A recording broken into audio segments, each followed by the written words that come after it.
আসসালামু আলাইকুম প্রিয় দর্শক, আপনাদেরকে শুভেচ্ছা সহ আমন্ত্রণ জানাচ্ছি বাংলাদেশ সংবাদে। সাথে আছি আমি আন্নামা চৌধুরী। প্রথমেই শিরোনাম। দেশে একদিনে সর্বোচ্চ সংখ্যক করোনা আক্রান্ত শনাক্ত, মারা গেছেন আরো 14 জন। সিলেট বিভাগে করোনা আক্রান্তের সংখ্যা বেড়ে দাঁড়িয়েছে 400, সবচেয়ে বেশি আক্রান্ত সিলেটে। প্রতিশ্রুতি ভঙ্গ করে সোমবার থেকে ফের খুলছে সিলেটের হাসান মার্কেট, করোনা সংক্রমণের আশঙ্কা। সিলেট লেবি ডায়াগনস্টিক সেন্টারে 80 জন চাকরিচ্যুত, চাকরি বহালের দাবিতে কর্মকর্তা কর্মচারীদের বিক্ষোভ। শাহজালাল বিজ্ঞান ও প্রযুক্তি বিশ্ববিদ্যালয়ে করোনা ভাইরাস শনাক্তকরণ পরীক্ষা শুরু সোমবার। এতক্ষণ শুনছিলেন শিরোনাম, এবার বিস্তারিত। দেশে মহামারী করোনা ভাইরাসে আক্রান্ত হয়ে গত 24 ঘন্টায় আরো 14 জনের মৃত্যু হয়েছে। এ নিয়ে ভাইরাসটিতে মোট 328 জন মারা গেলেন। একই সময়ে আক্রান্ত হিসেবে শনাক্ত হয়েছেন আরো 1273 জন, যা একদিনের সর্বোচ্চ শনাক্তের রেকর্ড। রোববার দুপুরে স্বাস্থ্য অধিদপ্তরের করোনা ভাইরাস বিষয়ক নিয়মিত হেলথ বুলেটিনে এ তথ্য জানানো হয়। বুলেটিন উপস্থাপন করেন অধিদপ্তরের অতিরিক্ত মহাপরিচালক অধ্যাপক ডাক্তার নাসিমা সুলতানা। তিনি 42টি ল্যাবের নমুনা পরীক্ষার তথ্য তুলে ধরে জানান, করোনা ভাইরাস শনাক্তে গত 24 ঘন্টায় আরো 8574টি নমুনা সংগ্রহ করা হয়। পরীক্ষা করা হয় 8114টি নমুনা। নতুন নমুনা পরীক্ষায় আরো 1273 জনের দেহে করোনা ভাইরাস শনাক্ত হয়েছে। এ নিয়ে দেশে মোট আক্রান্ত হয়েছেন 22,268 জন। আক্রান্তের মধ্যে মারা গেছেন আরো 14 জন, ফলে মৃতের সংখ্যা দাঁড়ালো 328 জনে। নতুন করে যারা মারা গেছেন তাদের মধ্যে 13 জন পুরুষ ও 1 জন নারী। গত 24 ঘন্টায় সুস্থ হয়েছেন আরো 256 জন। সব মিলিয়ে এ পর্যন্ত সুস্থ হয়ে বাড়ি ফিরেছেন 4,373 জন। গত 24 ঘন্টায় নমুনা সংগৃহীত হয়েছে 8,574টি, পরীক্ষা হয়েছে 8,114টি এবং এ পর্যন্ত নমুনা পরীক্ষা 1,75,408টি। যা নমুনা পরীক্ষা হয়েছে তাতে শনাক্ত হয়েছে গত 24 ঘন্টায় 1,273টি। এ পর্যন্ত শনাক্ত 22,268 জন। মৃত্যুবরণ করেছেন গত 24 ঘন্টায় 14 জন এবং এ পর্যন্ত 328 জন। মৃত্যুর বিশ্লেষণে এই 14 জনের মধ্যে 13 জন পুরুষ এবং 1 জন নারী। আমাদের গত 24 ঘন্টায় সুস্থ হয়েছেন 256 জন এবং এ পর্যন্ত সুস্থ হলেন 4,373 জন। একদিনে 41 জন বেড়ে সিলেট বিভাগে করোনা আক্রান্তের রোগীর সংখ্যা 400-তে পৌঁছে গেছে। বিভাগের 4 জেলার মধ্যে হবিগঞ্জকে টপকে আক্রান্ত দিক দিয়ে শীর্ষে রয়েছে সিলেট।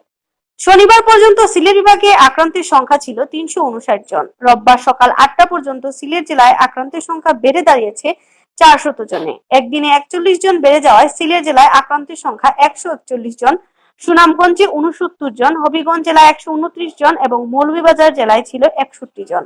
এদিকে গত 24 ঘন্টায় সিলেটে নতুন করে হোম কোয়ারেন্টিনে যুক্ত হয়েছেন আরো 85 জন।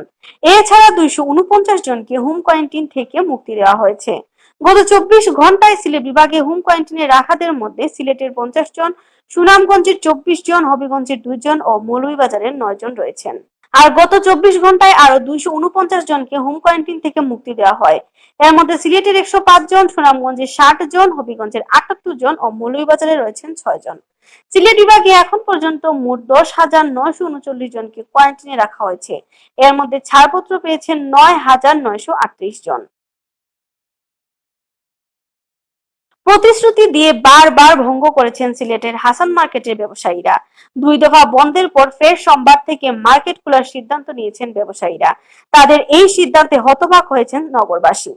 ঈদের সময় সীমিত পরিসরে দোকানপাট খোলার অনুমতি দিলেও সিলেটের ব্যবসায়ীরা সকল মার্কেট ও ব্যবসা প্রতিষ্ঠান বন্ধ রাখার ঘোষণা দেন। তাদের এমন সিদ্ধান্তে স্বস্তি পান নগরবাসী। গত 8 মে এই ঘোষণার 3 দিন পরেই হাসান মার্কেটের ব্যবসায়ীরা তাদের ব্যবসা প্রতিষ্ঠান খুলে বসে।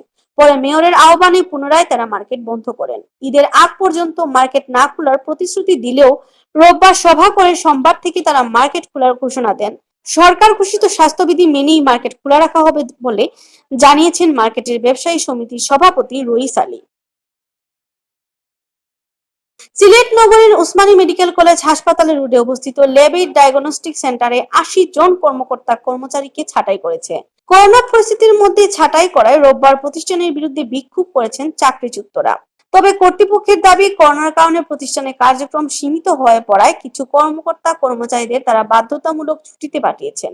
রোববার দুপুর 12টা থেকে চাকরিচ্যুত কর্মকর্তা কর্মচারী লাইব্রেরির সামনে অবস্থান নেন। তারা চাকরিতে বহাল এবং বেতন ভাতা ও ঈদ বোনাস প্রদানের দাবিতে বিক্ষোভ শুরু করেন। বিক্ষোভকারীরা জানান, করোনার এই কঠিন সময়ে প্রতিষ্ঠান বিনা নোটিশে তাদেরকে বাধ্যতামূলক ছুটিতে পাঠিয়েছে। তাদের পাওনা 2 মাসের বেতনও পরিশোধ করা হয়নি। তাই এখন পরিবার নিয়ে মানবেতর জীবনযাপন করছেন তারা। সংকটময় এই সময়ে মানবিক দিকে বিবেচনা করে তাদেরকে চাকরিতে বহাল এবং বকেয়া বেতন ভাতা পরিশোধের দাবি জানান। এদিকে ল্যাবের ব্যবস্থাপক আমিনুল ইসলাম জানান, তাদের প্রতিষ্ঠানটি ডাক্তার নির্ভর। করোনার কারণে প্রায় 2 মাস ধরে ডাক্তাররা চেম্বার করছেন না। তাই কিছু কর্মচারীকে আপাতত ছুটিতে রাখা হয়েছে। তাদের বেতন ভাতার ব্যাপারে ঢাকা থেকে কর্তৃপক্ষ সিদ্ধান্ত নেবেন। এক ধরনের ছুটিতে আমাদেরকে জোরপূর্বক ছুটিতে দেওয়া হয়েছে। আমাদের কোনো অধিকার নাই এই প্রতিষ্ঠানে। আমরা যে একটা শ্রমিক, আমাদের শ্রমিকের কোনো মূল্য নাই এই প্রতিষ্ঠানে। মাথার গাম পায়ে পেলে সারা বছর ইনকাম করে প্রতিষ্ঠানে আমরা দিতেছি। সারা বছর শেষে আমরা এদের একটা বোনাস পাবো, আর বোনাসটা বলে প্রতিষ্ঠানে দিবে না। আমরা কর্তৃপক্ষের কাছ থেকে এখন পর্যন্ত সদুত্তর কোনো উত্তর আমরা পাই নাই। আজকে প্রায় 80 জন স্টাফ বেকার। প্রত্যেকটা স্টাফের এক একটা ফ্যামিলি জড়িত। বাধ্যতামূলক আমাদের ছুটি দেওয়া হয়েছে, বেতন নাই। আমরা কিভাবে চলবো? আমি লেবেট কর্তৃপক্ষের কাছে আবেদন জানাই যাতে আমাদের বেতন বোনাস ওনারা পরিশোধ করেন। আমি আমাদের মাননীয় এমডি স্যারের কাছে আবেদন জানাই আমাদের বেতন যাতে ওনারা পরিশোধ করেন, ভাতা যাতে পরিশোধ করেন। আমাদের এখানে যারা ডক্টররা চেম্বার করতো প্রায় সবাই গত 2 মাস থেকে চেম্বার করে না, প্রাইভেট চেম্বার বন্ধ। আর ডক্টরদের জন্যই কিন্তু আমাদের ডায়াগনস্টিক টোটাল সার্ভিসটাই আমাদের ম্যাক্সিমাম বলা যায় বন্ধই। আচ্ছা, যে কারণে আমাদের কিছু স্টাফদেরকে ছুটিতে রাখা হয়েছে, যে জন্য কারণ ডাক্তাররা বসতেছে না এই কারণে। আচ্ছা, এরপরও তাদের যে স্যালারি, মাসের স্যালারি কিন্তু দেওয়া হয়ে গেছে। আর এপ্রিলের স্যালারি লিস্ট যারা ডিউটিতে ছিল তাদের লিস্টও দেওয়া হয়েছে, যারা ডিউটিতে ছিল না তাদের লিস্টও পাঠানো হয়েছে। এবং সেটা কত পার্সেন্ট কি দিবে সেটা নিয়ে অফিস কাজ করতেছে। 40% দেবে না 50% দেবে, এটা একটা ডিসিশন চলতেছে। ঠিক আছে। আর বোনাসের জন্য একটা লিস্ট করা হয়েছে। বোনাস যারা ডিউটিতে ছিল বা ডিউটিতে ছিল না তাদের বোনাস নিয়েও একটা শিট পাঠানো হয়েছে। 2-1 দিনের মধ্যে শিট চলে আসবে। কারণ আমরা সাধারণত এখান থেকে স্যালারি দিই না, একটা শিট পাঠানো হয়, শিটের উপরে অ্যাপ্রুভাল আসে, দেন আমরা এখান থেকে টাকা ডিসপাস করি। শাহজালাল বিজ্ঞান ও প্রযুক্তি বিশ্ববিদ্যালয়ে করোনা ভাইরাস শনাক্তকরণ পরীক্ষা সোমবার থেকে চালু হতে যাচ্ছে। নতুন এই ল্যাব চালু হলে প্রতিদিন 94টি নমুনা পরীক্ষা করা যাবে। বিশ্ববিদ্যালয়ের জেনেটিক ইঞ্জিনিয়ারিং অ্যান্ড বায়োটেকনোলজি বিভাগের প্রধান অধ্যাপক ডক্টর মোহাম্মদ শামসুল হক প্রধান জানান, ল্যাবটি কয়েকদিন আগেই চালু হওয়ার কথা থাকলেও মেশিনারি স্থাপন ও টেকনিক্যাল কারণে সেটা সম্ভব হয়নি। ইতিমধ্যে পিসিআর মেশিন বসানোর কাজ আজ শেষ হয়েছে। আশা করা যাচ্ছে সোমবার থেকে প্রতিদিন 94টি নমুনা পরীক্ষা করা যাবে। তবে পরবর্তীতে চাপ বাড়লে এই ল্যাবে দিনে 200 নমুনা পরীক্ষা করা সম্ভব হবে বলে জানান তিনি।